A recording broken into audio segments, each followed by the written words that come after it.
And perhaps this is the right place to say that when Hitler spoke of the physical extermination of the Jews, it does not mean all of them have to be killed here now. No, no, not at all. It also included the idea, perfectly rational from the German point of view, that you wanted to exploit Jewish labor. So we here understand some of these selections that later on appear in the pictures, that you have a certain amount of Jews, and then there's selection. The purpose of the selection is to see those Jews, seek out those Jews that can be used in as workers in the war industry. Perfectly normal.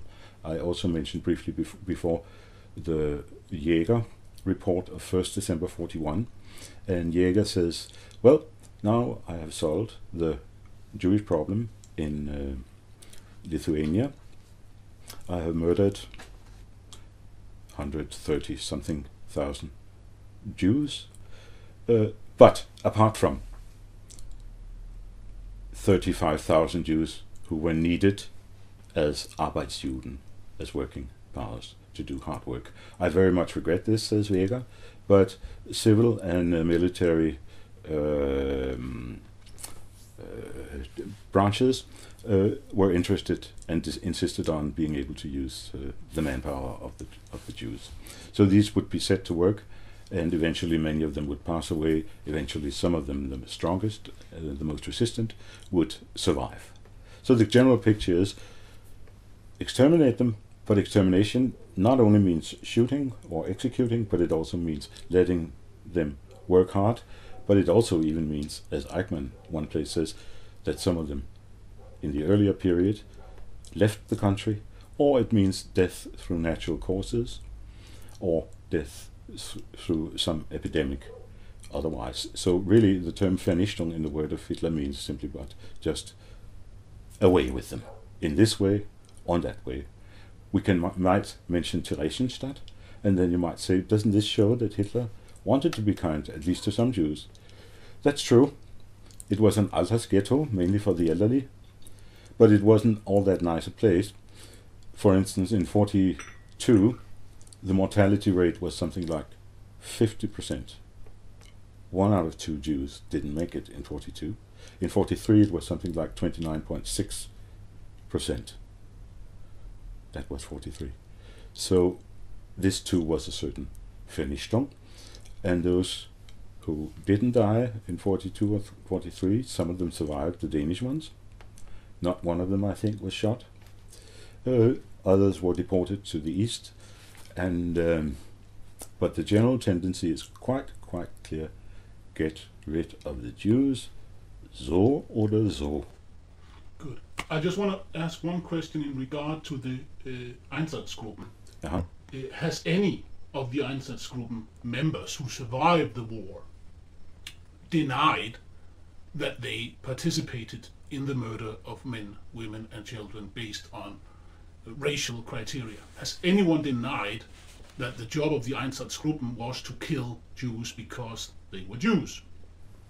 Yes, there have been several cases in Germany. The first one against Ohlendorf and other members, and then later on other cases. Not one of them has denied this. No one? Not one of them.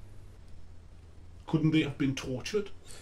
They could have been tortures in theory, and there are cases where SS officers were tortured by the Allies, quite a few cases, by the Allies.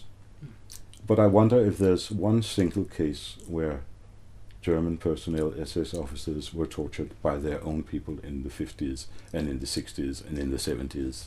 I have heard of not one single case.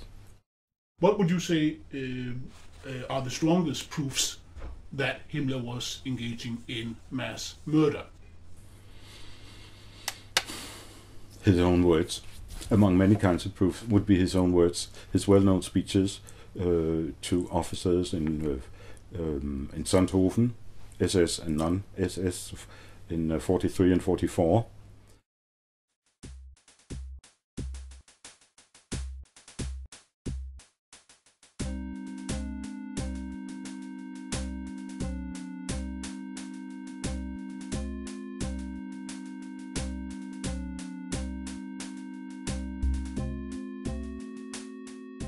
Eine andere große Frage war noch notwendig, dass sie gelöst wurde. Es war dies die furchtbarste Aufgabe und der furchtbarste Auftrag, den eine Organisation bekommen konnte. Der Auftrag, die Judenfrage zu lösen. Ich darf auch hier in diesem Kreis wieder in aller Offenheit mit ein paar Sätzen das sagen. Es ist gut, dass wir die Härte hatten, die Juden in unserem Bereich auszurotten. Fragen Sie nicht, wie schwer das war, sondern haben Sie als Soldaten, ich möchte fast sagen, ein Verständnis dafür, wie schwer ein solcher Befehl durchzuführen ist. Haben Sie aber auch bei kritischster Prüfung nur als Soldaten für Deutschland denkend den logischen Schluss, dass es notwendig war, denn allein der Bombenkrieg wäre nicht durchzuhalten gewesen, wenn wir das jüdische Volk noch in den Städten gehabt hätten. Ich habe eine Überzeugung, die Front bei Lemberg im Generalgouvernement wäre nicht zu halten gewesen, wenn die großen Ghettos in Lemberg, in Krakau, in Lublin und in Warschau noch da gewesen wären. Der Zeitpunkt, zu dem wir das letzte große Ghetto in Warschau, nenne Ihnen ruhig die Zahl mit über 500.000 Juden, in 5 Wochen Straßenkämpfen ausgeräumt haben, im Sommer 1943 war gerade der letzte Zeitpunkt. Ebenso wie ich auch gleich einen Gedanken, der sicherlich gedacht wird, gleich beantworten will. Der Gedanke, der nämlich dahingehend gedacht wird, dass man sagt, ja, wissen Sie, dass Sie die erwachsenen Juden umbringen, das verstehe ich völlig. Aber wie können Sie Frauen und Kinder? Da muss ich Ihnen etwas sagen. Die Kinder werden eines Tages groß werden. Wollen wir so unanständig sein, dass wir sagen, nein, nein, nein, da sind wir zu schwach dazu. Aber unsere Kinder, die können ja dann mit denen mal sich abgeben. Und die sollen das auch mal auskämpfen. Dass dann dieser jüdische Hass, groß gewordener kleiner, heute kleiner und später groß gewordener Rächer, sich an unseren Kindern und Enkeln vergreift, dass sie noch einmal das Problem zu lösen haben. Dann aber in einer Zeit, wenn kein Adolf Hitler mehr lebt. Nein, das können wir nicht beantworten. Das wäre feige gewesen und deswegen haben wir eine klare Lösung vorgezogen, so schwer wie sie war. Even before that, very little known. On the 13th of March 1940, he invited himself to speak to the generals in Koblenz, in the headquarters of von Rundstedt, because there had been many complaints from Wehrmacht officers who witnessed the massacres in Poland in 1939 and said, protested this is not the way of German behavior. This is in conflict with the German Code of Military Honor. We don't shoot and rob civilians. We don't do that. And there were so many protests, Blankovich and others, that Himmler felt the time had come to face the music, if you wish, to account for his actions. And he said, there were some generals present there who left some notebooks and said, Himmler said as follows, we can see also Himmler's own notebooks that he was present there. And the message to these officers who wanted an explanation was this: Ich tue nicht, was der Führer nicht weiß. I don't do anything that the Führer does not know, said Himmler. But the person of the Führer must not be brought into connection with these matters. And so on. It's perfectly clear that these later often discussed talks of Himmler that are available on tape and in print, Himmler says, we have done an awfully difficult and horrendous task, we the SS organization. It is on the one hand we can be proud, on the other hand it is a secret that we take into the grave when we pass away. So Himmler says, a horrible task has been done in solving the Judenfrage, the Jewish question, and SS was responsible. And no one has attack the authenticity of the speeches you mentioned, or There may be some, yes. I think that people have tried to dispute the authenticity, but run into numerous problems by doing so, like saying it's not his voice.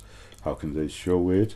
The content is not consistent with what we know. It is perfectly consistent what we know from other sources and from Himmler himself.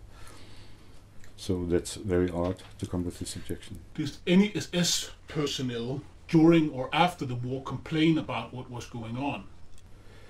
SS officers. Or members of the Waffen-SS? Let me see now. Yes, in various ways. Some complained, perhaps not so much in words, but rather in deeds. And that's an interesting question. Some of them simply shot themselves. Others turned nervous, became nervous, broke down, had nervous breakdowns, like even Karl Jäger, von den Bach-Selewski, and others. There was a clinic to deal with these psychological questions. Himmler understood them. And that in a way brings us perhaps to the issue of the gas chambers. You mentioned that a lot of SS personnel actually became nervous, had nervous breakdowns. Sure. And you said that led us to the gassing. Yes. One of the main points is, of course, that the gassing or the documentation for the gassing is scarce, so to speak. So what do you mean by SS men getting nervous breakdown leads to gassing? Yes, all right. It is well documented that Himmler visited Minsk around 15th of August 41. And there he was witness, well documented, to an execution of Jewish men, women and children. And he did not feel well, if we can rely on Wolf. Himmler almost fell down. And after that event, Himmler, he suggested to Wolf and Nebe that, of course, still the Jews should be killed, but wouldn't there be a more humane way of doing it? That is, humane from the point of view of the young SS men who had to execute men and women and children. So that is perfectly understandable. Himmler is a witness to this. Himmler does not feel well about it. He thinks of his own SS men. He would often think of them as his children, so to speak.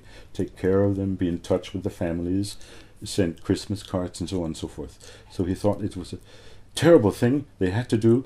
It was their duty, and he felt sorry for them. So he said, couldn't we find out other ways? So your point is that the gas was a method introduced in order to make the process more easy on So the they execution. considered Various methods, and then they took up an old idea of killing people by means of gas. Yes.